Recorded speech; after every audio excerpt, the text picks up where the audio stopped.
Hold on. Yeah. Lorena's got a good line of them here. Oh, shit. The glasses are off. Everybody get comfortable. comfortable. My glasses 3 times. All right, for 3 things: if I'm showering, if I'm fucking, or if I'm going on a rant. And I'm not showering or fucking right now. I'm going on a rant. Like I'm glad I've only seen one of the 3. Oh, you've seen 2. You were asleep for this one.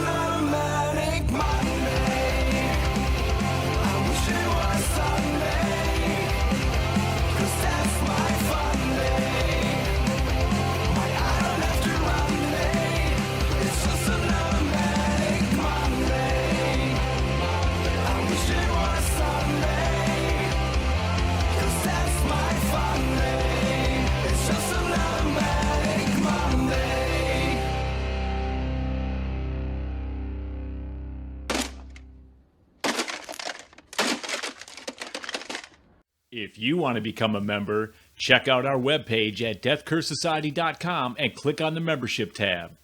You could join for the cost of a couple of pre-rolls a month. But before we get into the meat and potatoes of it all, let's thank our members, our final girls and guys, Christy, C-Phase, Lorena, BD, Alex, and Robert, our Crazy Ralphs, Bell's Fancy Creations, Dr. Smiley, Raymond, and the whole damn enchilada pod. And, of course, our camp counselors, Adam, Corey, Christy, Luke, Jimmy and Rachel, Stacy Lynn, Orlando, Chuck Schick, Patricia, Kristen, and JJ. Alien Romulus hit theaters on Friday. Seems to be doing well. I think the general consensus has been mostly positive. But before we get into the actual movie, Colonel, anticipation and marketing. What were your thoughts before the movie? And how did you think of the trailers and the overall marketing? I'll start with the marketing first because I thought they did a great job to build up anticipation for this film. Because I'll be honest, when they announced it, I really didn't care. I didn't. I mean, the Alien franchise is just, for my opinion, for the most part, just bad. It's real top heavy, and it just drops. So, like I said, my anticipation. I know FaZe was really hyped up for it. For me, I was like, honestly, if we weren't reviewing it, I probably wouldn't have seen it. But like I said, the marketing did work. I'm like, okay, this looks good. Of course, we all know the director attached to it gave me a little more hope than I would have had if it was some nobody. I'm like, this guy knows what to do with, established franchises. Look at Evil Dead, So the anticipation was a little bit there, but again, being an Alien film, I have my reservations about it. All right. That's why I would survive Apollo 13. But go ahead. All right. Ziggy, how about you? Anticipation marketing. What we have here is when you have somebody say all the right things, excuse me, and then actually kind of, get there, I think, anticipation-wise and trailer-wise, just saying, look, we're going to take this back to the scary stuff, the fun stuff, roots. the aliens, the roots of it all, the very beginnings. And this takes place in between the two, and it's so, I was like, okay, cool. That made me have a lot of hope and better than just kind of sitting there. Because I'm with, after those last couple, those are some slow fucking burners, man. And, I think Alien as a series needs that action to succeed. So that's my opinion. So, but yeah, I think the anticipation of marketing, they did it right, especially letting Alvarez get out there and talk about it because that was the best service they could get. All right. FaZe, what about you? You're probably the biggest Alien fan out of the bunch. So I would say so. I mean, I don't hear you guys talking about it much, at least, but I mean, anticipation, I was definitely looking forward. I mean, yeah, the last few films weren't that great, especially the Alien versus Predator ones. But, it's been a while, and, like you said, Fede Alverez, not bad. So, and the trailers looked good, too. They looked rather promising. So, yeah, I was excited. The whole time I was excited. Yeah, those trailers, they put you right back on those ships, just like the first one. Right. I appreciated that, just like that's all they kind of gave us. And, they give you what we know. That's all they needed to give me. It's like, all right, we're kind of going back to the roots a little bit. We're not getting a little too weird. It did get fucking weird a couple of times, man. We can't. They got fucking weird. It sure We'll sure get as into fuck that. did. I was really looking forward to this movie. I think everybody has said everything already that I would say about it. This was definitely, probably at least in my top 5 movies of the year that I was excited for. That was announced, a while back at least. So, and then Seth has a comment here that I agree with completely. I'm glad the marketing did not reveal shit from the movie, and I'm grateful they decided to release it in the theaters instead of the original plan to release it on Hulu. Yes. Right. Damn. I saw it on that fucking new laser 4K super sound Dolby 360 shit they got. Fuck, man. It was like a concert, man. All right. Well, FaZe, I'm going to jump to you on this next one then. Initial thoughts walking out of the theater. What'd you think? Oh, yeah. Real quick, I'm just going to throw this out here. Luke mentions Alien Isolation on Xbox. I played it on PlayStation. Just an excellent game. It's worth a mention. It's non-canon in the Alien universe, but it's very cool. It's very cool to play through. But I think this movie loosely references it. It did. It does. Okay. It does. Quite a bit, actually. It's interesting. But yeah. Anyway. But initial thoughts. Just right as I walked out of the theater, I mean, my mom put it pretty well. Like, she looked at me and she's like, "That was fucking awesome." And I'm like, "Yeah, that was pretty fucking dope." I mean, I wasn't thrilled with 100% of it, but all in all, I mean, especially compared to the last 4, 5, 6 Alien films that we've gotten, this was satisfying as fuck. Like, I was happy walking out of that theater. This definitely jumped in, and I think what you're talking about with some of the previous films that we've seen from the Alien franchise, like since 3, basically. This didn't really have to establish a whole bunch of lore to explain what we were going to see for the next 2 hours. It just kind of throws you in the action. So that's one of the things I liked about it. So, and I think that's what you were kind of getting at, FaZe, in a way. Pretty much, yeah. I mean, okay. Colonel.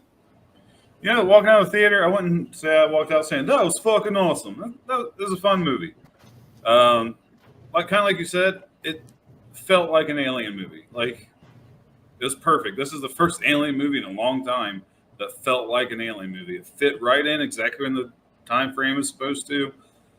I love how they didn't try to change anything. It literally felt like a fucking Alien movie. And I haven't been able to say that since Alien Resurrection, maybe. Like, it's been 25 fucking years or so since you said that felt like an Alien movie. It was fun. It was an Alien movie. I won't go in too deep, but boy, there's more CGI than I thought there would be. But man, when I had the animatronics, xenomorphs, it was fucking beautiful. Fucking beautiful. I walked out and I just went, all right. I'm all right with it. I'm good. I don't think I can't say fucking awesome. Parts of it, absolutely. Holy shit. But we're giving a whole overall experience here. I gotta say, there are a couple of things I have issues with. We'll get into. But he's right. It feels like an Alien movie, and it's good that way. And I went with my brother, who my dad took both of us to see this 45 years ago, the original in theaters. You know what I mean? So it was a little bit of full circle shit going on. So but I was satisfied with it. It's fucking definitely worth going in and seeing in the theater. But like I said, I'm as always, we're gonna nitpick some little shit. But as far as entries go in the Alien franchise, I'm with these guys. This is the best offering in a long fucking time. Yeah, I would agree wholeheartedly with that. On the other hand, I had a blast watching this movie. Again, like you guys have said, there's a couple of flaws that are hard to overlook.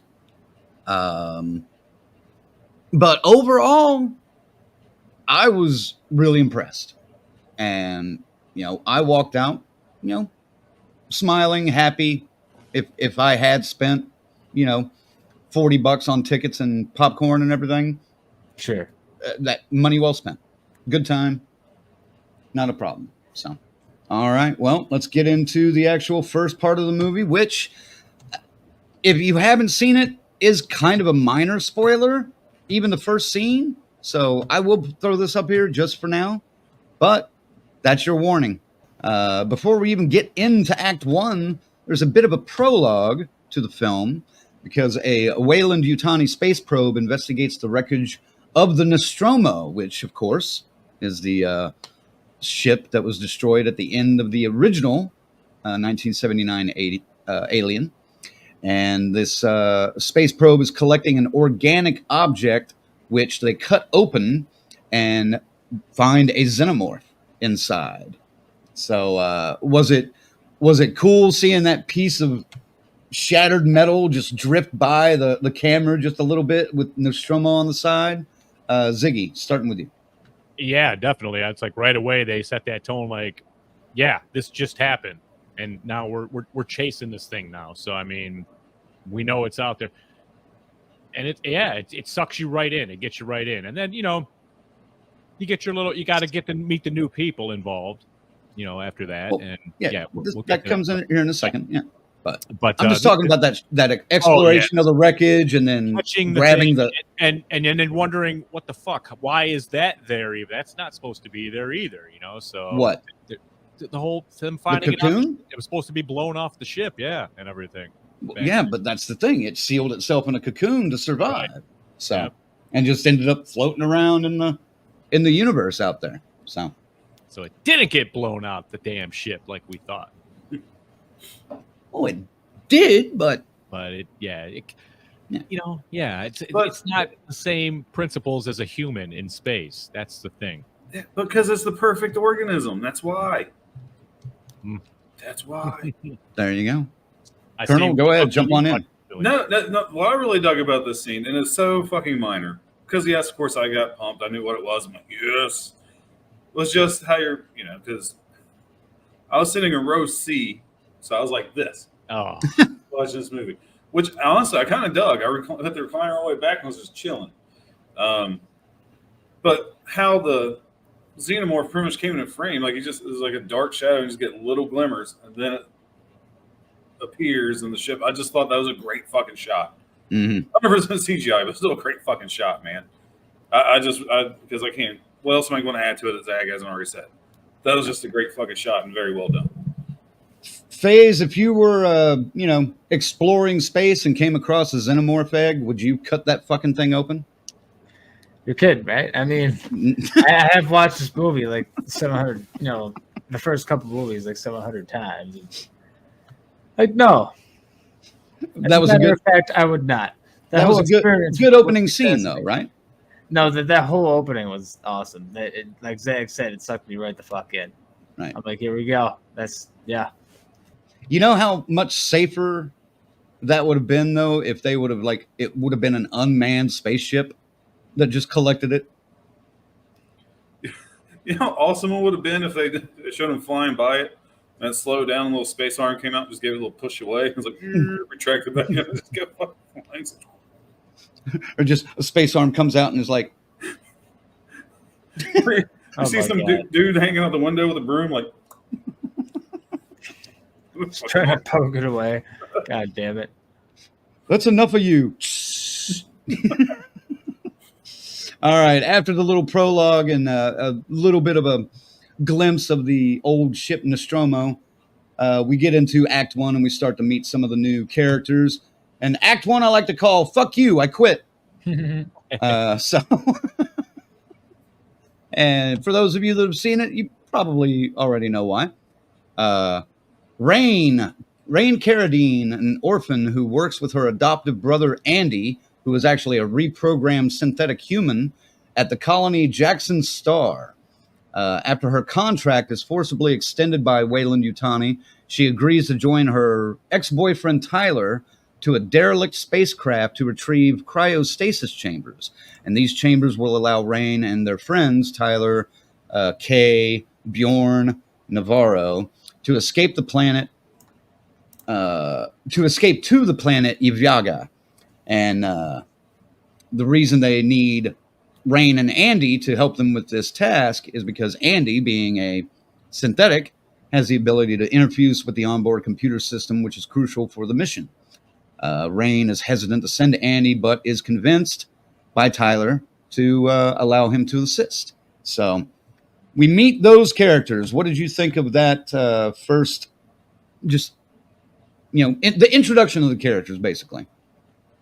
Colonel.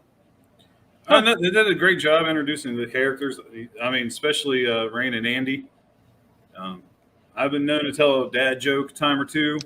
Yeah, so the fact I'm getting dad jokes within 5 minutes of this fucking movie is great. I learned some new ones. I was like, okay, mental note. I can break those out sometime. But no, like I said, it was a perfect way to introduce everybody. I won't go. I know we're going deeper, so I won't go too deep into the characters. But it's. I mean, you're stuck on a fucking mining colony. They even tell you hours of sunlight. Fucking zero. None. So they're in this shitty, dark place. Bad things are fucking happening. Everybody's fucking dying. Who wouldn't want to leave? And, they do a good job of telling that story. And, again, introducing the characters and trying to get you to care for them a little bit. But let's be honest, Rain and Andy are the only ones they really went deep into, and for the most part of the first act. Like I said, they did a good job setting up the story. I'm just repeating myself, so go ahead. There's fucking 4 of us. I'll stop. Phase, how about you? Yeah, they're set up well. I mean, we got Seth and Luke in the chat here saying Andy was the MVP. Andy was awesome, and he kind of was. Without going too deep into the film, he led a lot of what happened in this film, and it's pretty cool that him be one of these synthetic humans, or as some people call them, the milk robots, because they bleed white. I don't know how common that term is, but that's what I've always known them as. But no, the introductions, I mean, the characters I liked, but I did really like that colony that they lived on, the no sun, just kind of showing you how like the Wayland Corporation just making all these people live. Somebody mentioned that in the comments earlier too. Like that was a good introduction. I liked that. I enjoyed. It gave these characters a reason to want to get the hell out of here because this shit sucks. Well, it put them in a desperate measures kind of situation, where life sucks. Why not risk it all? Right. And if it works, kick ass. We might have a little bit of freedom. 100%. And they didn't spend a crazy long amount of time in that, in this Act 1 either, which is I appreciate that a lot. They clipped it along pretty well. I thought. It was a good amount of time. Yeah. Ziggy, anything to add on there? It's it's viable, it's believable that what their plight is to get out of there, and she's good at kind of going like fuck, it's this or that. I mean, risk reward kind of thing, and she goes for it, and it's at the risk of her companion Andy, who's kind of there as long as her every need. That's what he wants to do. So whatever she wants, he's going to do. And I've always liked the androids in all of the Alien movies. They've always been interesting, and Andy's no different, man. He's definitely worth your time and investment. Yeah. Well, we already talked about how they introduced the characters well, but how about Kaylee Spaney as Rain? Did you like her performance? I'll stay with Ziggy. Yeah.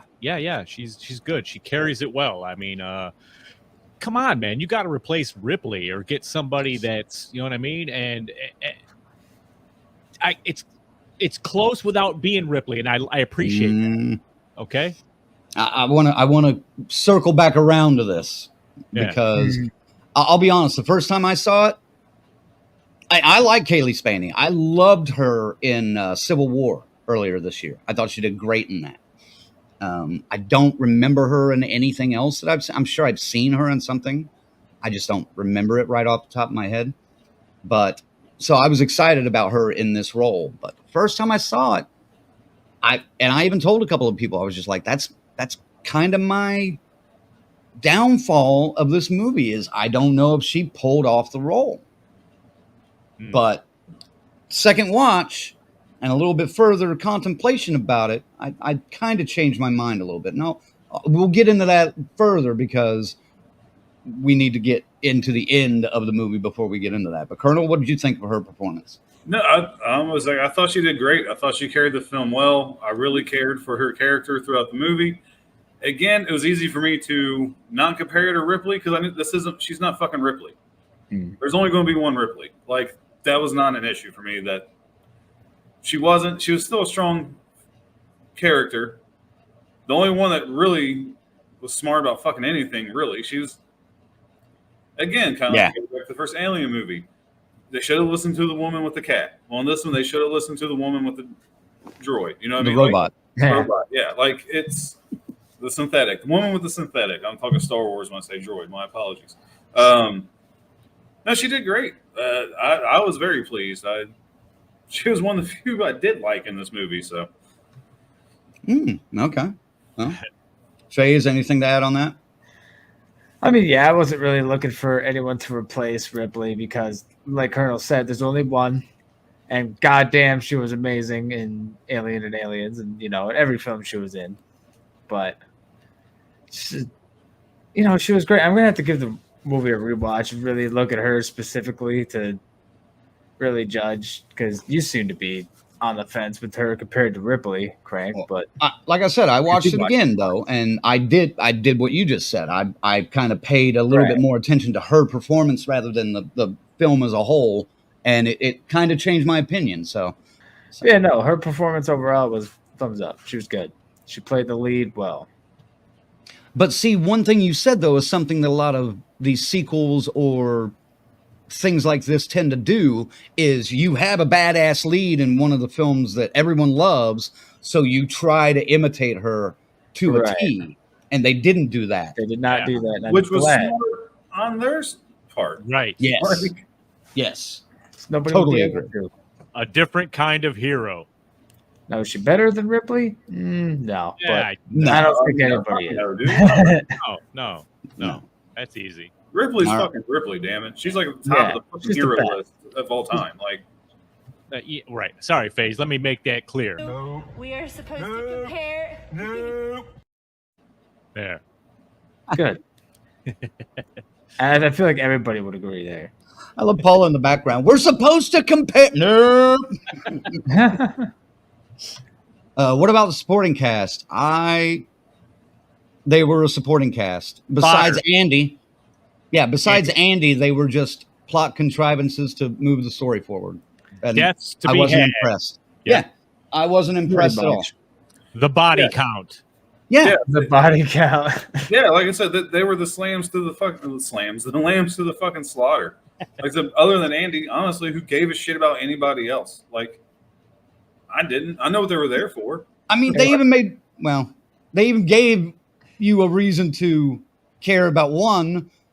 But she was barely in the movie. Yeah. Right. And I didn't give a shit. Honestly. So shame on her. They made it obvious in the trailers that at least a couple of these people were going to be fucking, lambs for the slaughter, like you said. Don't think we really need to get into the supporting cast at all. Really. Except I will say this. I do like Andy a lot because he basically kind of had to play two roles. And that was kind of because he played the for lack of a better term, the stuttering prick role at the beginning. But no, I mean, he played the stuttering guy, pretty well at the beginning. Let's be honest. Spoiler alert. Please. Okay. Slight spoiler. We'll splash it up there. All right, which I thought was great because he was defective. And it proved me. Right. I thought that was brilliant. Look, yeah, I mean, he was broken. So the reason that Kaylee or Rain has him in the first place is because Waylon threw him away. And so her dad finds him before her parents are killed.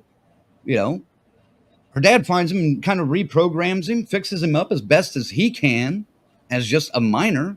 And you get what you get, I just thought it was fucking brilliant. Yeah.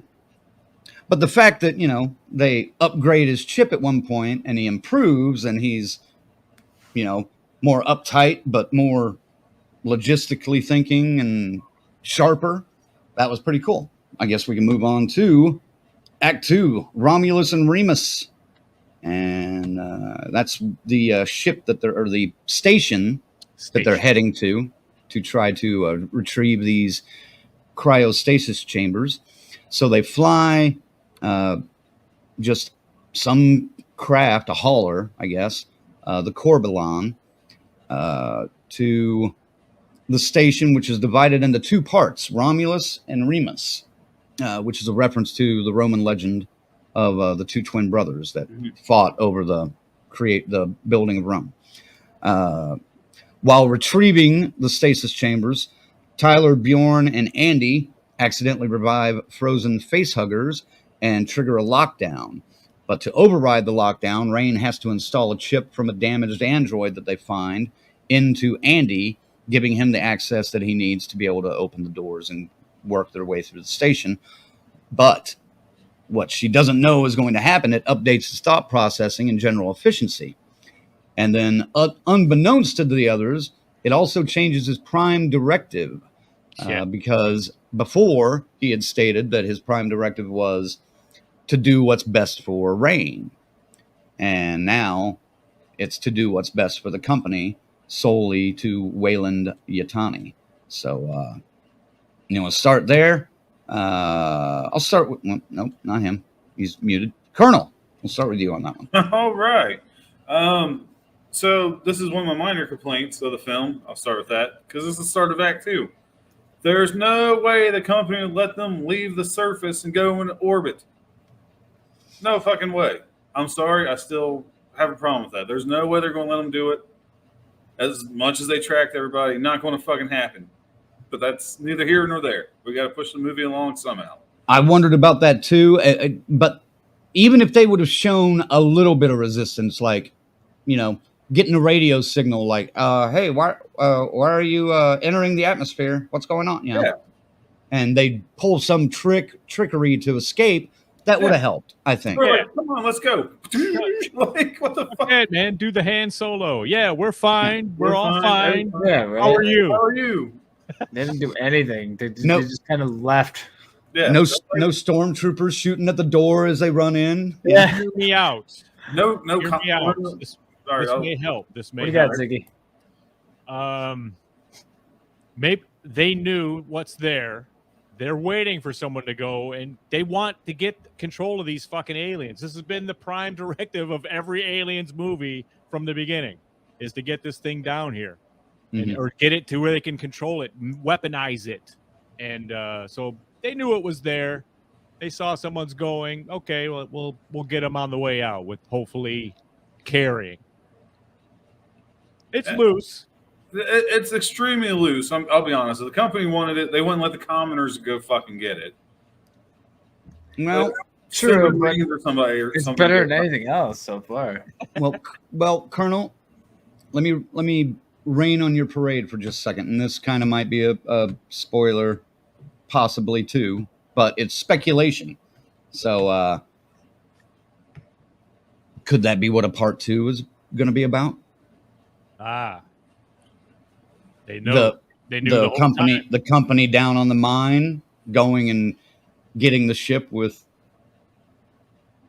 that, because that's on there along with them, Yeah. Yeah. Oh, you're So, saying something? Maybe you are going to see the resistance, but it's going to be in a later film. There's going to be more. Believe that. Fair enough. Would that fill that plot hole? It could, but you know what really fills. Hold on, I got to do this because I can't click on anything. Corey explains it perfectly. This fills the plot hole better than anything else I've read so far. Ships can come and go as they please. They just don't have the means to get anywhere. Illusion of freedom. That's fucking perfect, actually, Corey. Yeah, okay. That explains it so much better. Yeah, there you go. I mean, they don't have enough fuel to get that far. Well, they only said they only had 3.5 years? Yeah, they need 9. They needed 9, so... Well, I mean, just on the actual ship, not the fuel that runs the cryostasis. Oh. Well, no, I assume they had enough fuel on the ship because they were just going there to get the fuel for the cryostasis. They were going to fucking go. So you got to remember, they put it in like manual or whatever, and it just fucking floats. Yeah, that's what I was thinking. So that might not use that much fuel. they never seem to. It's never an issue in any of them. Fuel like that that I can recall. Well, I don't know if they've built that many 7-Elevens up in space yet for you to go and fill up. Right. No, but Maybe they should. But no, like I said, that little nitpicky, but man, I loved it once they got into the station. And I know you guys did the same thing I did. As soon as you seen all the fucking face huggers, he was like, oh, because you knew shit was about to hit the fucking fan. And my God, did I love those little animatronic fucking face huggers running around. Like, again, practical effects, man. You want to get me fucking hard? Have some good practical effects. I'll be rocking at the fucking theater like this. I'm just saying, as a fucking kid, that shit was disturbing to me. You know, the thought of not being able to breathe and something being down your throat, dude, fucking like that, and on your face. I didn't like it. It caused bad anxiety, and I got a tinge of it even watching this, which was pretty cool that he was able to tap that for me after 45 years. Mm-hmm. Yeah. I really enjoyed the arrival to the ship, and it still kept the tension. You know, it really built that up. The conflict between the cast was good because, you know, you had Bjorn just being a complete asshole to Andy every chance he got, and that gets explained. Yeah. Fuck that guy. But that gets explained a little bit. My brother was like, I couldn't understand what the fuck that dude's saying. It was kind of hard to understand him at times. He came from the south end of Wales or whatever. Yeah. But, FaZe, anything to add about what you liked or disliked in that first section there of Act 2? Oh, you guys put it pretty well. I mean, the build-up was, the CGI was all right. But, you know, like you said, the animatronics and the practical effects, when they finally get to those face huggers, oh, yeah, that's when I was like, oh, fuck. Yeah, here we go. So, as the group flees the chamber that they find out is filled with all those face huggers, and they get melted loose and everything, that's when a face hugger latches on to Navarro. Rain reactivates Rook, who discloses that the station's crew, and we'll talk about him here in a minute, he discloses that the station's crew was killed by the xenomorph and its clones. While Tyler tries to remove the creature, Rook warns that it may have implanted a seed. Despite Andy's attempts to stop him, Bjorn flees with Navarro once they do get the facehugger off of her, and they lock themselves onto the Corbalon. But then a chest burster emerges from Navarro, killing her, and the Corbalon, with Kay and Bjorn still on board, crashes into the Romulus hangar, jeopardizing the station's orbit and leaving less than an hour before it collides with Jackson's planetary rings. Kay is knocked unconscious from the impact, and the chest burster escapes into the ship. She regains consciousness and runs into Bjorn, who discovers and attacks the xenomorph gestating into its adult form, but he gets treated to a little bit of an acid shower, which I think that was one of the cooler special effects of the movie. I thought was his little fighting off the drips as they came coming down. We'll get more into the special effects right after this, but a good sequence of events right there that got the story moving and gave it that kick to the pace that, you know, you want in a film like this, I thought. FaZe, I'll jump to you next on this. Anything to add on that section? Yeah, I mean, all of that was excellent. The chest burst was really good. Almost a little on the nose with the original chest burst, but, you know, it was like almost like a modernized, like, I mean, it was longer. You really sat there like looking at the gore of it for like a lot longer than you did in the original, and it was nasty. It was nice. I really enjoyed it. And then and the acid part too that you were talking about too, where you're watching his hand fucking melt. That looked painful as fuck. So the whole time I'm just enjoying how nasty and painful this entire movie's looking so far. So yeah, I'm into it at this point. Yeah. And there we go. Corey says the face huggers got their time to shine. Hell yeah, they did. Because it wasn't just one like we normally get in these movies. This felt like that video game we played, Phase. What was that? Alien Fireteam Elite? Yeah. With all the face huggers and drones coming at you and everything? They're coming at you. Yeah. Colonel, what about you? Anything to add on that second part of Act 2? No, because I can't really go into it. I just know because that's revealed later in the movie. I just like their attempt to kill the xenomorph while I was gestating, pretty much, while I was turning from a caterpillar to a butterfly. That was pretty cool. I don't remember seeing that in any other Alien films. First one.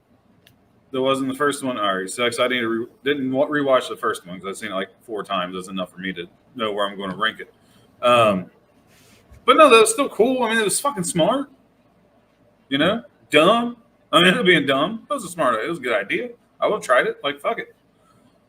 It's no. I mean, what else there to say? I can't because we're not talking special effects. So I'm gonna shut up. We're almost there. We're almost there. Yeah. Ziggy, anything to jump in on there before we get to special effects? There's a fantastic scene where she takes like a portable X-ray machine and sticks it. You can see the thing. Oh yeah, dude. To bust out of her chest. That's I fucking love that. That's in the trailer though, so yes. It is, but it was still really good. Like, and then just the whole, like I said, they realize you can't come back on the ship. You know, it's like the android steps up and said that under the new directives, like right, because you're doing what's best for the company now. Well, and now he said, the other android, the half of one, says it's a 60-40, and the odds are not in her favor. So that she took the egg. So, how great it would have been if they said, "Never tell me the odds," and they took off running. Well, yeah, but they infect the defect of the android, and she gets on the ship, and then boom, it gets loose, and now we got a problem, So yeah, shit. This is it, man. This is like the fourth down, and they get 16 yards to keep the drive going. This shit took off at this point, man. In this movie, it was definitely off and running. Well, let's get into it because I know you guys really want to jump on this topic, but I thought the special effects were pretty damn good. Oh, yeah. I mean, there was a lot of practical. Yeah. A little bit of CGI and some practical enhanced CGI. Yeah. But like I mentioned, I thought that when he electrocutes the inside of that egg or cocoon or whatever's formed on the wall, and then it starts like just slowly dripping blood after it knocks him down, and he's trying to fight it off, but it and it hits his fingers and his fingers start melting. Beautiful, fucking beautiful. And you need some CGI for that. And it was great. Yeah. They did it right. But Colonel's already talked about the face huggers and the way they, talk to us more, Colonel. What else did you like? I'm just saying, I'm with you. That scene where the asses drip on him was fucking great. The CGI was good. Again, this is where I would have wanted some more practical effects. No matter how cheesy they look, just on the skin melting, you can see the bone. Again, we can't always get what we fucking want. You can shit one hand and wish the other, see which one fills up first. I get it. But, man, I thought that's the one spot they could have used some more practical effects to really make it nice and juicy. But that's okay. I was happy with what we got. It was entertaining. And I just love the fact it was a painful fucking death. Again, fuck that dude. He got it. Karma is a bitch, and it got him. I love every second of that death, man. And I'll spoil this, too, because I love the end of that. Because it's just a drop right there. Like... center mass, and you know what's coming, and then just at one point, and again, haven't seen that before in an Alien film. Seen close to stuff like that, but that was an effective way to kill somebody. Shrapnel acid has hit several people over the years, but right. but just a single drop that hits right above the, right in the chest, and then he's laying flat, so it just melts down to his heart. You know what's coming. I would have liked to have seen like an 8-ounce glass worth of that acid hit that spot, though. That would have been cooler. Just like a bigger hole. A nice 10-inch hole right in his chest would have been sweet. Watch what happens to David Cronenberg in the latest season of Slasher. Then yes, now remember that? Yes, I do. There you go. That's it. That's what I'm talking about. Yeah. Ziggy, any other special effects that you really dug before we get into too much of Act 3 or anything? Because that's got its own topic. Its own effects, right. Because there's one good one in there. I think we got people take some damage throughout, and it's good. It's all right in there. It fits. So nothing took me out. Any of their effects. The effects, even the CGI, kept me on the story with it. I didn't because man, you movie guys, we're the same way. We see something that's like, oh fuck, that was terrible, man, and then you're thinking about that for 5 minutes. That never happened here, so I appreciated everything they did, and one coming up in the third act. All right, one of the more not great special effects, I guess, of the film. I thought it was pretty damn good, honestly, but I know it's CGI. You can see it's CGI. Is actually the character of Rook. Although I think some of him is, and I think somebody even mentioned it in the comments, I think some of it is puppeted. But Rook seemed familiar to me. Yeah. All right. For those of you that remember Ash, right? Ash, yep. Yeah. The science officer. Science officer Ash from Alien. Well, they got the actor, of course, Ian Holm, has been dead for several years, but they got permission from his estate. Again, huge spoiler. We're past this now. You guys should know this. You've had your alerts, damn it. Yeah, you had your warnings, but huge spoiler. They use Ian Holm's likeness. Yeah. To play the synthetic Rook that is abandoned on this station that's floating around above the Jackson planet. I've heard a lot of people give this shit, but I thought it looked pretty good. And there wasn't a whole lot of just like physical views of him. A lot of it was like through a little computer monitor, which helped. So Colonel, go ahead. You seem to be the one, the detractor. I'm not a detractor. I mean, I thought it looked good. I wouldn't say it was like I was blown away by it. I mean, it was no. Again, I'm comparing apples to oranges with this one. All right, I know technically this is Disney money, but it's not Disney money. But like young Luke Skywalker and the Mandalorian, that looked good. This was clearly fucking CGI. I've seen a hell of a lot worse recently. Scream 5, I'm talking to you. But I mean, it was doable. It was passable. I was just very aware of the fact I was watching CGI. It's just the way his lips moved just really threw me off.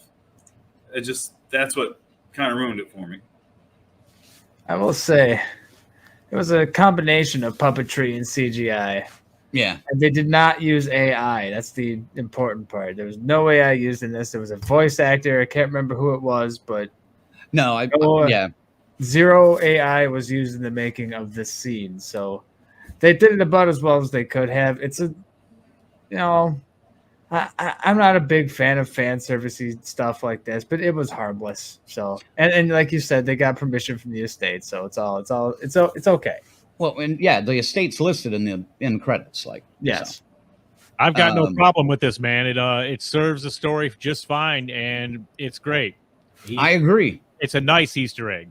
I didn't say it ruined the story. I'm just saying it didn't look great. Sure. And why wouldn't some of those synthetics look the same anyway? Just it's a fucking model. Yeah. So, I mean, they did the same thing in Prometheus and Covenant, so yeah. Why not here? I thought it was a nice fan service, and the CGI for at least his face or head didn't take me out of the movie. I was still locked into the movie. I'll say that. Did it take you out of the movie, Colonel? Is that why you're not a big fan of it? Like I said, it was the fucking mouth, dude. It just, like I said, it didn't ruin it. I was still in the movie, but I was very aware of the fact that I was staring at his fucking mouth when he was talking. Like that just, again, I know it's a synthetic. It just threw me off, man. I just couldn't fucking help it. It's no different than I'm watching Longlegs and there's fucking Robert Plant on the fucking screen. Like Vinnie Vincent. Robert Plant. Or Vinnie Vincent, Robert Plant had a fucking baby, you know. But that was a week ago. If you want to hear about that, fucking go back. Jesus Christ. That's fantastic. Oh, man, that'd take a whole lot of love to make that baby. Yeah. Oh, come on. No rim shot for that. Fuck you guys. Act 3, Birth and Death. So, if you, again, spoilers. As the group flees the chamber, Rain and Tyler navigate to the bay while avoiding the facehuggers. Kay escapes the Corbalon, but is stalked by a xenomorph trying to lure the others into a trap. This is actually kind of still part of Act 2, but that's all right. We'll get into Act 3. Andy refuses to unlock the door so as not to put everyone at risk, and they watch helplessly as Kay is attacked and dragged away. Andy finds samples of a compound the scientists had extracted from the xenomorphs, which Rook calls the Prometheus strain, intended to perfect humans. Rook insists the samples must be brought to the colony and prevents the Corbalon from leaving without them. All right, now we're into Act 3. Rain and Tyler rescue Kay from a cocoon, but Tyler is offed and Andy is incapacitated. Badly injured, Kay injects herself with some of the Prometheus strain compound during their escape. Rain, after leaving Kay in the Corbalon, returns to the Romulus, helps Andy by removing the control chip, thus returning his loyalty to Rain, and disables the ship's gravity. Oh, we'll get into that. I'll stop there. Let me pause there. So okay.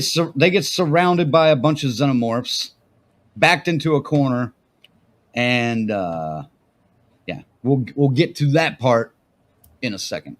Any complaints about this section? Who wants to go? Colonel had his mouth open. Mouth breather. I was taking a breath. All right, let's see how pissed off I can make Zag and FaZe on this one. Again, this is action-packed. I don't want to go into too much because I have so much to bitch about in Act 3. But Act 2, like, it was strong. And going into Act 3, it was strong. So you got your action. You're seeing the intelligence of the xenomorph. We all know they're very fucking intelligent. Mm-hmm. They don't know that, you know, because they're trying to save what's her fucking face. That's how important she is. What's her fucking face? I don't care about her character's name. But it's about to get good. We've already seen these amazing looking xenomorph animatronics. Again, can't praise this movie enough for that. Mm-hmm. Just god damn, they look fucking good, dude. Like, I loved it. I was just going to say it. I loved it. That's the highlight of this film for me. It was just seeing the animatronics and the practical effects. Wow. But no, it did a good job carrying the story. I'll let you guys do this because I got plenty to say about Act 3. I'm going to save my oxygen for that. You mean the big scene? Oh, there's so much I have to compliment and bitch about Act 3. All right. There's an eye-rolling part. If you guys didn't have it with me, I'm disappointed in you. Oh, I believe so. Fear not, man. Fear not. I believe so. Not. Fear not. All right.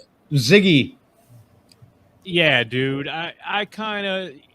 They lost me a bit with the self-injecting thing. Now, here's the thing. They witness this Prometheus vial getting injected into a rat, and it revives. Which has been smashed. It was smashed to death, to pieces. Yeah. And it restored itself, right? Okay. And then they all leave, and then But they didn't watch the rest of the video. the rest of the thing where a fucking thing jumps out of the fucking thing at the end. Yeah. Yeah. Yeah, Rook failed to tell him about that part, didn't he? Right. You know, I think he paused the video right there. Yeah, so she injects herself. I'm already like going, God damn it. You know?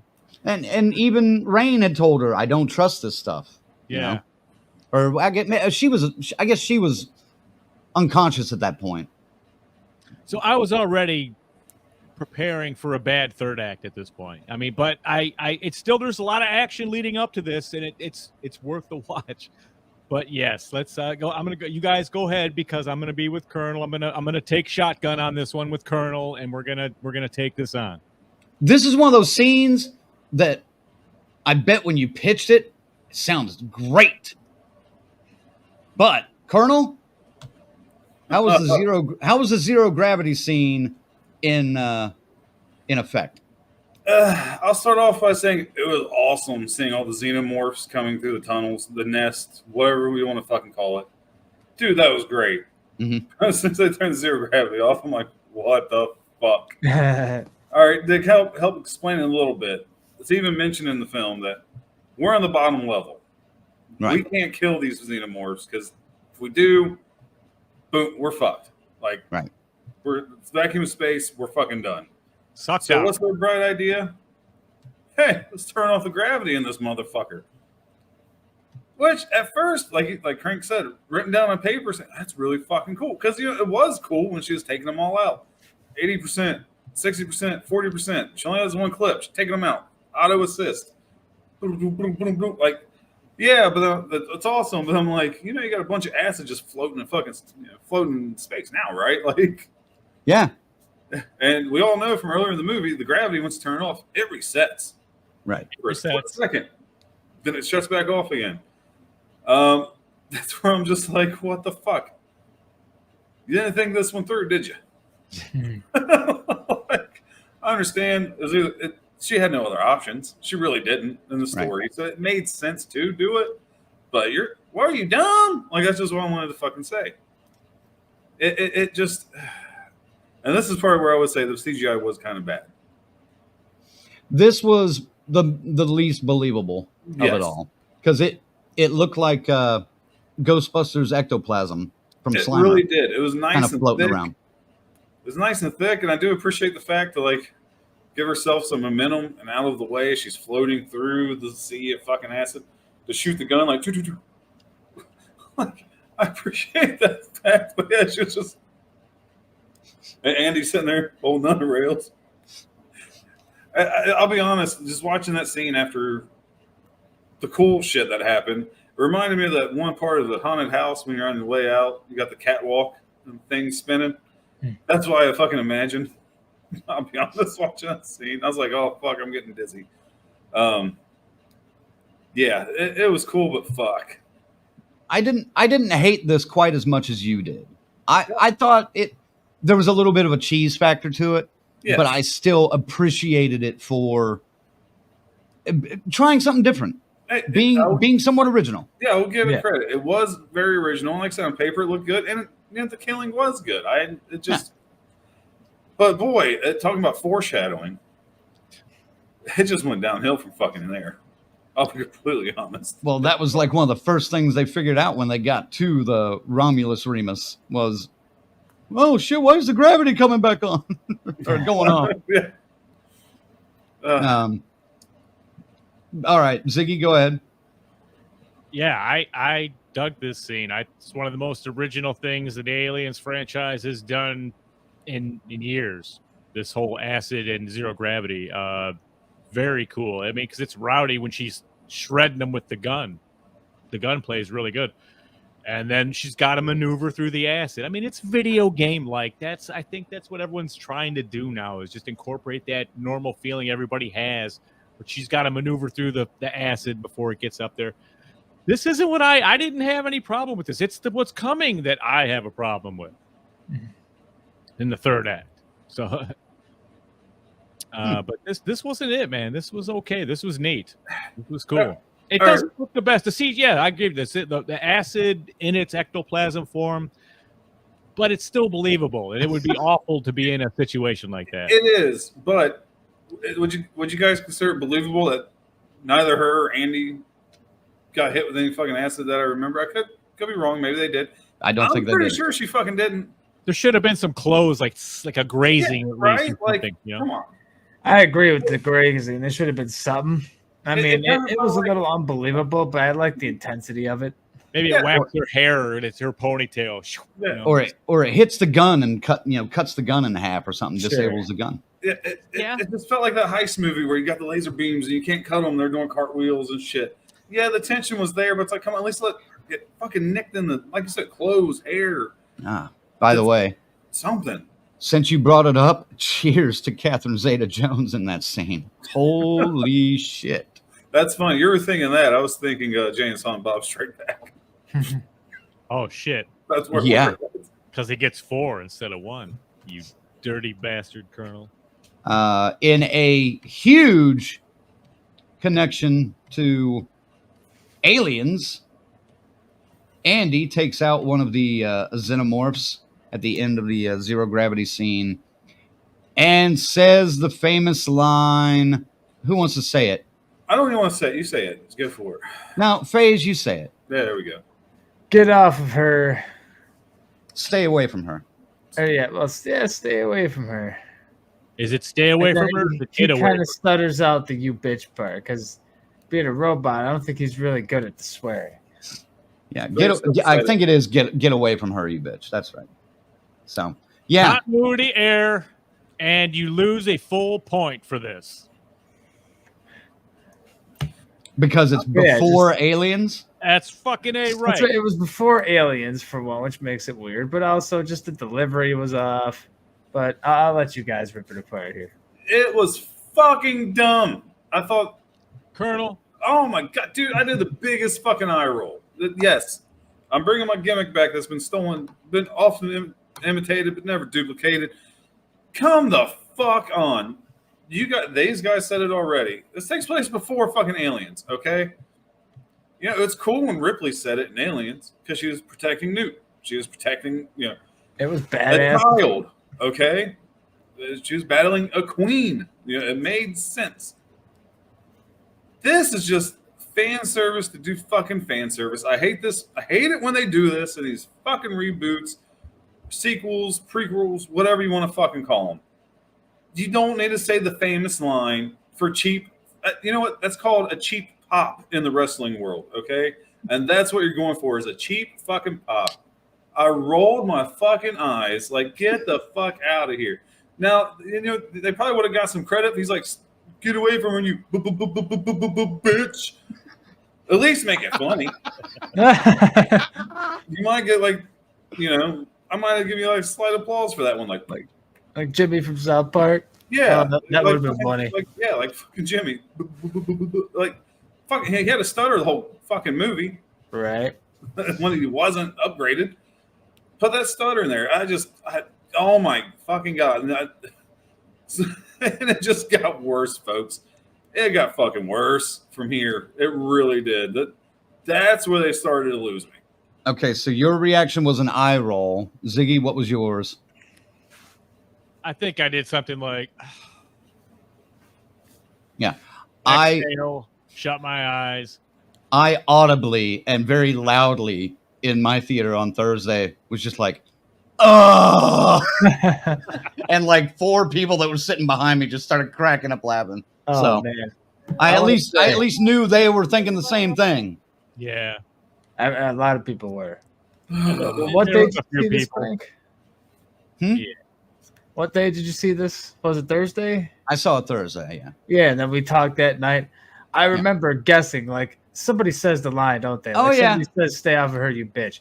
And you're like, do you want me to tell you? And that told me right there, like, somebody fucking says it. God damn it. So I wasn't surprised when it happened. No. I was still kind of, like, I hated the delivery the most. But like, Colonel made the really good point. You don't have to fucking do that when you do. No. Hey, you don't have to do it. And Ziggy made a good point, too. It's before it's even said the first time. And exactly, yeah. It's all weird. It's all and too weird. How about point 3? don't give it to that character. If you are going to give it to somebody, don't give it to that one. No, you can't do this at all. You cannot do this at all. Cannot do it at all in this movie. You cannot do that. You can't. -1 point. And what topped it off, the cherry on top for me, was after he blew the fucking xenomorph away. Now the blood splashed on him. He stayed fucking dry. Again. So you could ballet through the shit in zero gravity and you're fucking invincible. You got an invincible shield. Shit fucking, like... I've seen Aliens. I know you get some fucking splatter on you. I've seen, like...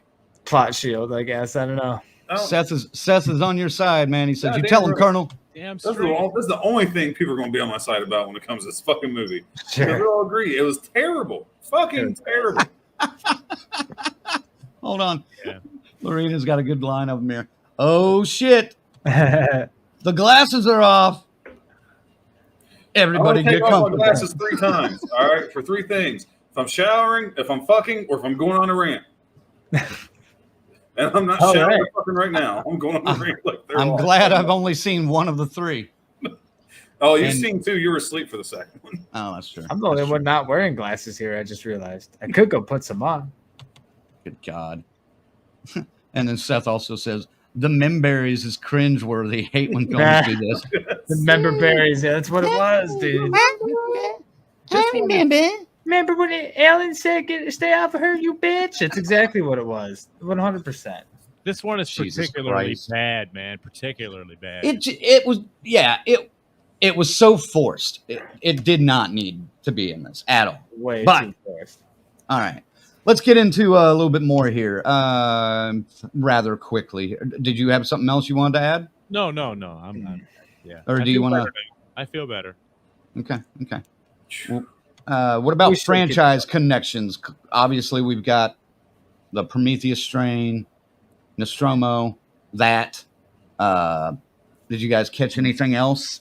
The video game Isolation. Video game connections. There were quite a few. You probably caught those. Why don't you list those off? I mean, there were these booths all over the place. They were like the save points in the video game. They were just scattered all over the movie. They're kind of like phone booths, but they functioned a little differently here. But See, I never played the video games, and I kind of was noticing I was like, what, that kind of a flaw in the design of the flow of the fucking ship here. What's But I get it. That makes sense. But those are meant to, signify like something's coming. Like you get a save point, there's something coming, and every time you see one of those in this movie, something happens right after. So I thought that was kind of cool. Okay, yeah. And then, of course, the Hive too was a huge reference as Right. well. I thought that was neat. Right. Of course, Rook, a big throwback to Ash. I mean, that's Ash. Yep. and seeing the ship, and then they had a little video of they talked about the crew. You got a little couple bit. of pictures of the different one, and they say Ellen Ripley was the one that blew it out the hatch, and so I mean They mentioned it here and there. they try to touch down everything that they could at that time. The cryostasis diary at the end. Mhm. That was a nice touch. I mean, I just like the fact they mentioned the Colonial Marines, kind of like a Child of Aliens too at one point. Like, the Colonial Marines use these. And Yeah. can I speak something about the video games real quick? Yeah, Sure. I can't compare to Isolation. I haven't played that in years. But I'd seen in the comments long ago. Phases is way before your time. But man, the arcade game, which I played on the PS1 of Aliens, Patricia mentioned it. it was like Patricia and Luke, I believe, or was it Rick? I think both of them did. Man, that game was scary as shit on the PS1. I don't care what you say. I mean, granted, it was Doom graphics, but that was cool shit. Just do. It's not before my time, by the way, but yeah, it's a really good game. Okay, you were like 2. I was like 2. Yeah, I checked it out 10 years later. Yes. But I- I know what you're talking about. I did play the old Sega Aliens game That's a on good the one, Retro Pi just like a couple days before I went to this movie. So Oh, okay. I was in the mood to run through it. But that Retro Pi is badass, man. I'm glad man. I finally spent a few hours on it. Nice. if we ever get to Oklahoma again. Yeah. Any other franchise connections you want to hit? I'm good. I think that's the ones that matter. We've been Well, we there's hit- one more we got to hit Got one more here, yeah. that we're because gonna- do we want to talk? We got to talk about the finale. That's still Yeah. kind of that's one thing. I don't have a heading for that, but The finale itself, It's fucking. Kay, after stabbing herself with the substance, you know, and Rook even explains at one point where this allows organisms to either speed up or slow down their metabolism. So she's a pregnant woman. Her baby is born within minutes Yeah. after she's been put into stasis, which will helpfully keep her from dying until they can get somewhere for her to be looked after. So, of course, the baby comes out in an egg, which is then revealed to be kind of human, but then it starts shedding its skin along the way and growing and becomes this 12-foot xenomorph human hybrid. Now, this is, I think, the part that is like divided audiences the most. Really? If I could back it up just a little bit. Okay, go ahead. They kind of pull the same thing Alien does, where it's like, all right, everything's calm, everything's good, everything's done. They make you think you're just out of they make you think you're in the closing resolution part of the movie. Like the climax is over, but then it's, oh shit, it's not actually over. Right.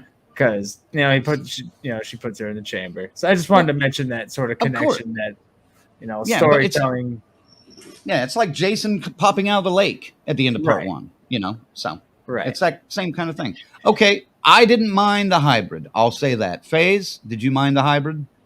At first, I was like, okay, but the more I looked at it, I'm like, all right. And I guess it has the same face as the engineer from either Prometheus or Covenant. I can't remember Prometheus, which one. That's Prometheus, what I mean. which I did not catch. So I don't know. It's weird, but it's okay. It's freaky. It's creepy. Ziggy's saying thumbs down. Yeah, I understand though. I mean, it makes a connection to it, but I was just like, "Fucking really, man." I mean, then it bothered me because it's like you don't see anything else like this, and I started thinking, well, there are different ways these things have infected people in the different movies and have caused them to have aliens come out of them. But this one here, man, it just, and then it doesn't make it, obviously. Spoiler alert. I mean, so you don't see anything else like this again. So I mean, not yet. Well, right? Yeah, I mean, but just it may cocoon itself outside and just kind of hang on. Fuck's sake! I thought this was kind of dumb, man. I don't know, dude. It's just the way it went down and how it was inevitably defeated. You know what I'm saying? I don't know, Colonel. What? Tell me. Go ahead, buddy.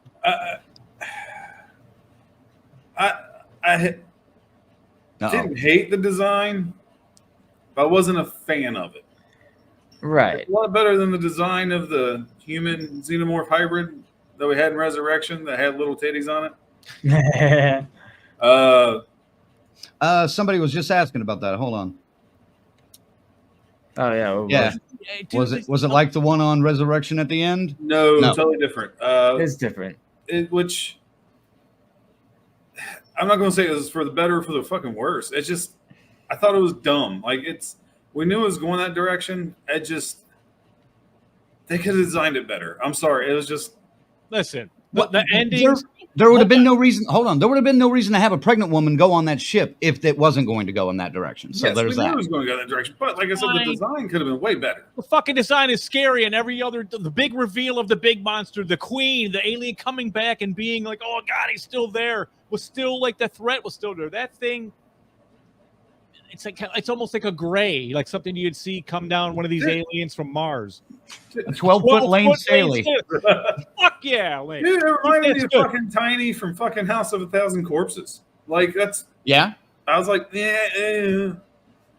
I see where they were going though with the connection to the engineer though. Yeah. So and that's why it'll be passable at least, And it's like, all right, if that's how you're doing it, and that's where you're taking us. I made okay with it because of that. Spoiler alert, if you haven't already figured that out by now. Rain survives, shoots the hybrid out into space, kind of similar to the end of Alien. Yeah. and locks herself in with Andy. Even puts Andy in a cryostasis thing. Yeah. Container, and says she's going to fix him at some point. Takes his chip out, and then I assume climbs into one herself, leaves a little diary entry, and is floating off to the planet Ivaga, where she wants to live happily ever after. But Yeah. will she? We'll talk about that in a minute. Let's get into just a couple little minor technical details. Cinematography. Beautiful fucking movie. Set design, everything else goes into this too. Lighting.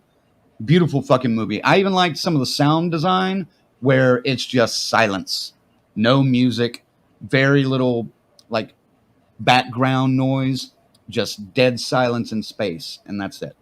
Colonel, thoughts on the cinematography, technical aspects? No, you summed it up. It is a beautiful movie. I had no doubts that it wouldn't be. I'm just going to give you a huge shout out to the set design, man. Mm-hmm. Just like I said, it was a fucking alien movie, and I don't know, everybody's like, "Oh, that's obvious." No, it's not. It's a fucking alien movie. They did a good job. Yeah. Like, I was there in Ridley Scott's and James Cameron's fucking universe. Like, it fit perfect. Yeah. And like sound design, you're right. It was great. I like the silence in space. I haven't seen it. Yeah, this was masterfully shot. Execution, every aspect of it looks great. It's I like what you said, Ridley Scott's world. That's on point, man. I like that. It's great. It looks great. I saw it on the fucking badass technology too. So I mean, any flaw would have been exposed. I saw none. Nice. Yeah, I got to see it on the biggest screen my theater had available, which they call like ultra screen or whatever. I don't know. They have like ultra, super, and then I don't know. But it was a good experience. It looked great, sounded great. And like you said, it was definitely Ridley Scott's universe. Ridley Scott's world. Yeah. All right. How about Fede Alvarez's writing or co-writing, at least, and direction? You know, it's been 45 years, so I thought this worked for a new timeline of the Alien franchise. I could see this being several movies. He adapted well to the Evil Dead world, and he did very well adapting to the Alien lineage. So I think he did great with it. Not sure who he wrote it with, but it was definitely they did good. Aside, like I said, I'm not a big fan of that ultimate final boss, but it was a great ride, man. It's a great movie. Phase. Yeah, I mean, there's a couple things I remove. You know, the line we bitched about earlier, and maybe even a couple other things that I would adjust. But all in all, fucking fantastic. And I hope we get a little bit more out of this style of Alien because it's definitely a step up, whereas the last bunch have been steps down. Yep. I support that. Yep. All right. Colonel, anything to add on writing and direction? No, other than I'm kind of Zag, and you guys Faye's going to love this reference. Man, didn't it kind of feel like the ending felt a little bit like a Resident Evil game? Like you threw a little bit of Resident Evil in there. Like you got your final form of your final boss. You have to run and solve the puzzle and pull all 4 fucking levers. It was definitely Resident Evil. It was Resident Evil shit at the end, which totally again, I enjoyed, but again, I still hated the fucking creature design. But it felt like a Umbrella mutation more than an alien crossbreed. I'm never gonna be able to unthink that now because you're totally right. I've seen a couple other people talk about, you know, comparing it to not just the Alien Isolation video games, but another series plus Resident Evil. Yeah, and I can't think of the other series right off the top of my head. It could be a few things, honestly. Yeah. All right. How about this? Where does the future of Alien go from here? I think I already kind of gave away. I think the Wayland Yutani is going to hijack the ship that she's on at some point, and she's going to wake up not where she wants to be. She's going to expect to wake up at Yavaga, but she's going to get picked up somewhere floating through space. So they're kind of going to pull a Ripley on her in Aliens. Yep. You know what I fucking damn, that's want? lazy writing if they do that. That's where they're going, though, man. Where do you want it to go? Where do you think it's going? I'd like to see another story. Maybe. All right, let's say they do find her, or let's say they get the goo, or they find the hybrid. Take me to another research plant, another colony, or something. Because you can't go too far. Because you got to think, as far as the company is concerned, there's that gap between Alien 3 and Resurrection where they don't know shit. So you can't really film it between that. No. You have like this little period of time between this and Alien 3, like essentially. Nope. Let me tell you, man. This is what I want. I've had enough of this fucking corporation already. I want a full alien attack on the corporation headquarters. I want the CEO fucking cocooned. I want the vice president. I want all the fucking managers. And I want them all lined up and cocooned right now. And that's our next movie. And everybody that they wronged, the families gets to watch and see it happen. Then we blow the whole thing up. That doesn't sound like a movie. That sounds like a torture porn video. Yeah. Fuck this corporation. That is the one thread through every fucking movie is this fucking corporation trying to weaponize or fix the genetics of a race of a, it's fucking ridiculous, man. And they're playing God and they need to be dealt with. And you think that's not happening now? Like it's not hard to believe. I hate to say it. It's not. Phase, any ideas where you want the future of Alien to go, or where do you think they're going to take it? I agree with Ziggy with the whaling going down. That would be a cool way to kind of finalize it. But one thing I really want to see in the xenomorphs is a more intelligent side to them, like because they're fiercely intelligent, predators. But all you really see is their kind of fierce side. I want to see more of that, intelligent side. I maybe bring us to their home planet, maybe see, are there other xenomorphs out there that just live in a society, actually use their intelligent brains to coexist, or are they just beasts? Kind of go into that a little bit. I don't know. Yeah, it'd be really cool. As if they can somehow combine the Alien franchise with the Predator franchise. Gee. Don't start your bullshit. Although Fede Alverez has said he wants to direct a new Alien versus Predator movie with Dan Trachtenberg, who did the Prey movie. So I'd be open to that. That's the only way I'd be open to a new AVP movie. I didn't read the full story, but I saw that headline yesterday or today. So. They're opening a sticky can of fish with that one, but that's their problem. What storyline could they possibly come up with that would be captivating to warrant this? I don't know. All right, final thoughts and score. I'm going to start with Phase. All right, honestly, score is kind of tough. I mean, final thoughts. I'm not as upset as on the effects or some of the, CGI as Colonel or even Zag. Some of the writing, here and there could have been a little better. Of course, I went into this wanting it to be like a 10, but I knew it wouldn't be. Of course, I knew it wouldn't be. I mean, the original for me is, and the thing is also a 10 for me, but that's about it. You'll never hit a 10 with me. But that said, this is fucking awesome. I got pretty much everything I wanted out of this, which is a thrilling alien movie that brought it back to its roots, that wasn't dreadful to watch like AVP or kind of really weird like the other two, Covenant and Prometheus. They got just weirdly biblical. I don't know. But just a good, intense thriller, horror, sci-fi up there. Just everything I wanted. I'm giving it a 9.5. Really? That fucking high? Holy shit. That fucking high. Wow. All right. Colonel. Yes, final thoughts. It was a fun movie, man. It's a good theater. You have to see it in the theater. I'm glad it came to theater instead of Hulu. It's a blast to watch with sound. beautifully shot. Again, I was in Ripley Scott and James Cameron's world. It felt like an alien movie. I'm repeating myself, I know, but I haven't felt that in years. Yes, it had its flaws, but I didn't absolutely hate it. But I'm also, like I said, not a huge fan of the Alien franchise. That being said, I give it a solid 7.5. Like, I think that's a pretty good score for this. It's one of the better movies I've seen this year. Granted, I wouldn't really consider it. It's one of the better ones I've seen this year. It was a fun ride. It's one of your better scores of this year for sure. He's a hard ass, though. He is. I don't think I'm being a hard ass with a 7.25. You're not. No, I think that's good. I think it's Ziggy.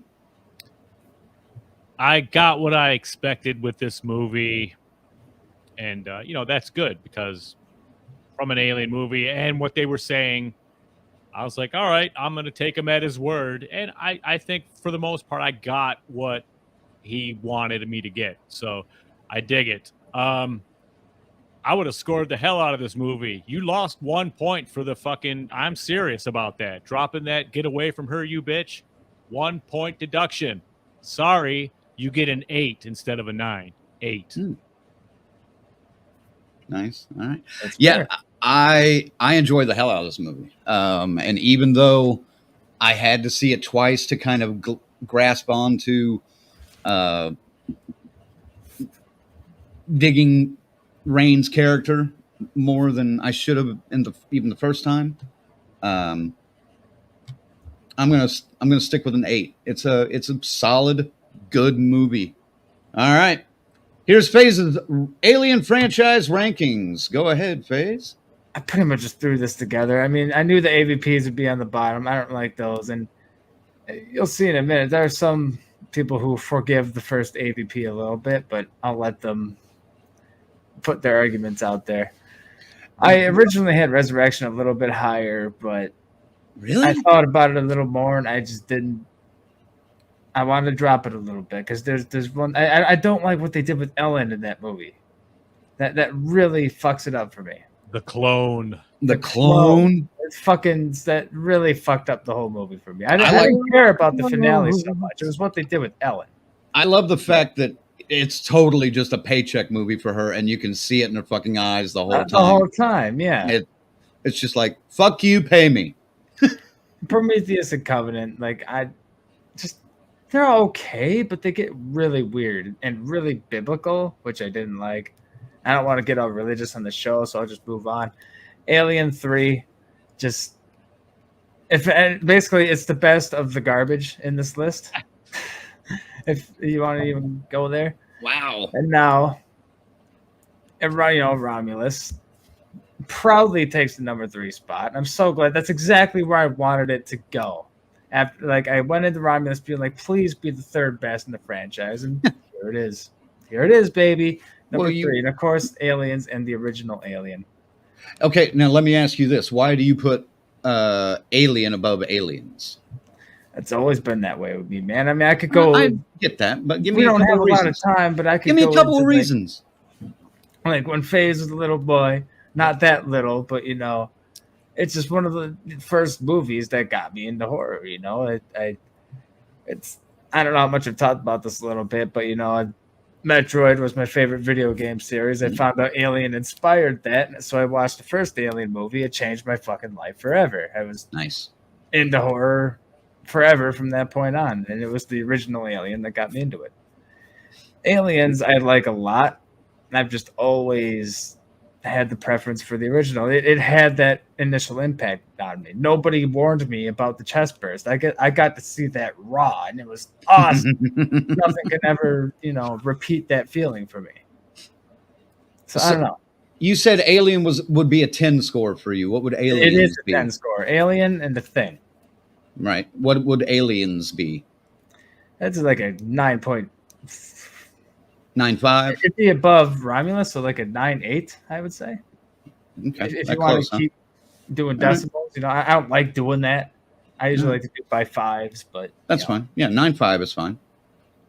You can match it, but just still Yeah. give something a little bit of an edge over the other one. It's the It same has an score. edge on Romulus, but I'll give it a 9.5. And honestly, Romulus is probably more of a 9 anyway.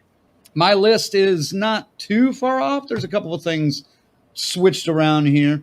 I think Resurrection is straight trash, but nothing really gets worse than Requiem. For them to be basically fighting it out in a suburb of Denver, fuck you. Probably one of the worst. You know, we always talk about don't take our horror icons to space. Like Freddy or Jason should not go to space in Jason X. Leprechaun should not go to space. All Hellraiser should not go to space. We always say this. Guess what? Space shouldn't necessarily come fucking down here either. So, Requiem, fuck you, trash. Resurrection, compost. So not quite trash, but compost. I don't like Alien 3. I do like the first AVP just a little bit because of the lore. I like that they spend a lot of time at least thinking about some of the lore. Does it work? That's debatable, especially when you throw both of them together, but that's a whole different story.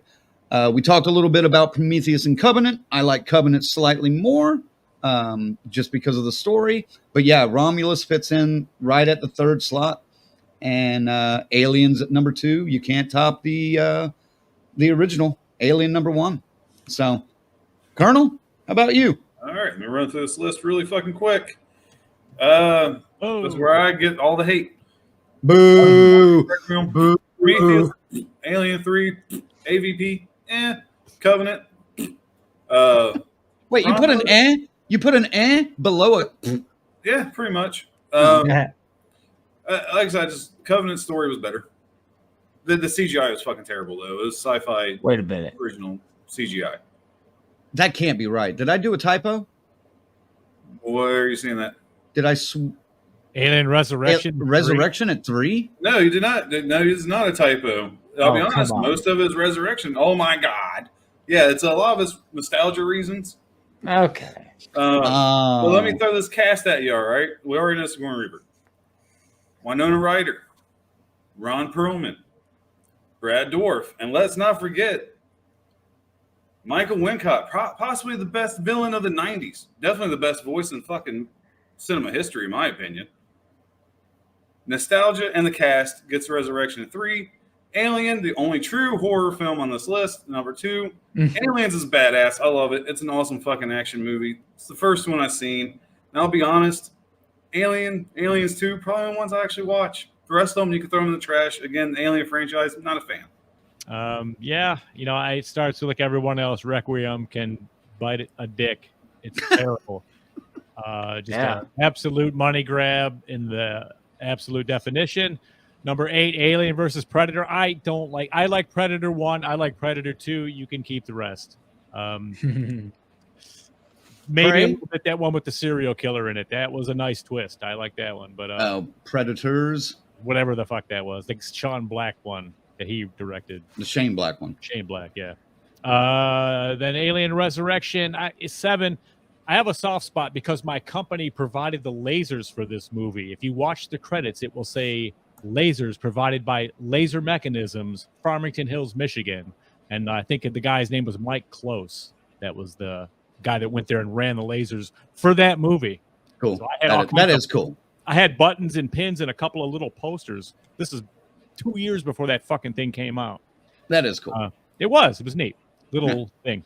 Number 6, Prometheus, slow burn, crank as fuck movie. And then we move on. Alien 3, probably one of the best endings in the whole franchise, much like H2O is to Halloween, if there wasn't a resurrection. You know what I'm saying? Yeah. Alien Covenant is 4. I like it better than Prometheus. It's the same kind of thing, though. Slow burn, crank as fuck. And then, yes, here it is, Romulus. I agree with FaZe. It's where it's supposed to be. It falls in behind these other two. Aliens is great.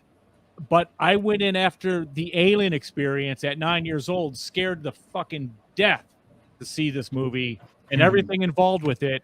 Aliens is excellent and a great fucking ride, but it is not scary. Very little bit of that scary feeling you got in the first film, and that's why Alien stands behind Alien. But I mean, they're both fucking great. I mean, you're looking at a 9.5, a 9, an 8. All right. Luke says number.